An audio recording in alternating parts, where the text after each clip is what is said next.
Once in the forest on the shores of the great lake we call Lake Michigan lived an Ottawa Indian boy. The boy had a name, but everyone had forgotten it. They called him Lazy Bones, but they said it with a smile, for the boy wasn't really lazy.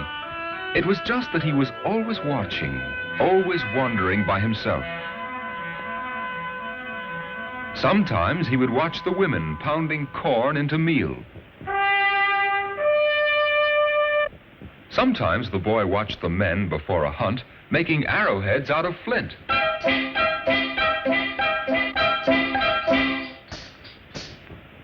But the boy didn't help them. Instead, he went by himself, far into the woods, always quiet, always watching. He saw where the red squirrel hid its nuts. He saw where the deer drank and where the wolverine left his big paw marks. He had one friend, a little girl named Gray Fawn, and he told her stories about the woods. The woods and I understand each other. The trees are my friends. The birds and bees are my friends, and the animals come at my... One morning, Gray Fawn went to gather berries, and by late afternoon she had not yet returned.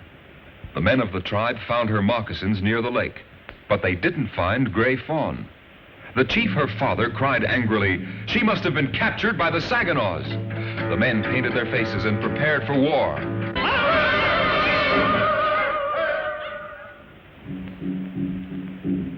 While the men prepared for war, the boy called Lazy Bones went to the shore where Gray Fawn's moccasins had been found.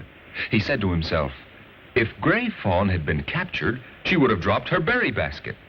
I don't think she was captured. I think she took off her moccasins to go wading.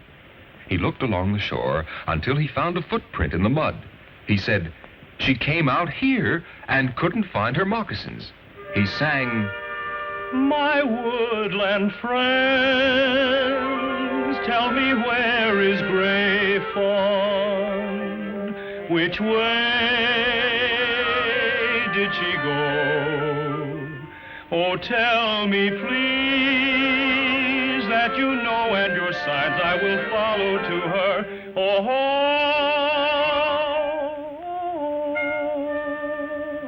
Gray Fawn and I are your friends. When the boy sang the song, a porcupine that had been gnawing young willow shoots stopped and stared at him. The boy said, I think Gray Fawn went this way to gather willow splints for a basket. He looked, and he found places where the willow shoots had been broken. He followed the trail among the willows into the forest.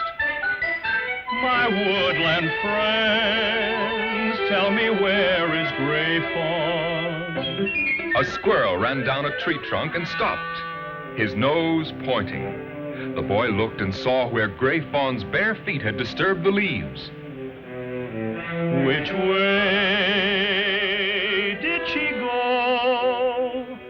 A rabbit jumped out of some bushes, and the boy looked and saw where Gray Fawn had pushed through. He thought, she knows she is lost and is too frightened to look where she's walking. Oh, tell me, please, that you know and your sign I will follow to her. Gray Fawn, Gray Fawn. Just then a flock of crows began to scold angrily. The boy went to the noise, for he knew that crows will scold when they're disturbed by someone who has no weapons. There, under a tree, he found Gray Fawn.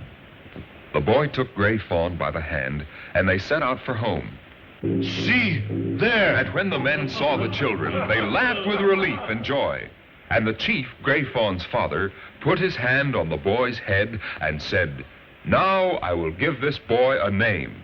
I will call him Little Hawk, for he has the sharpest eyes of all the Ottawas.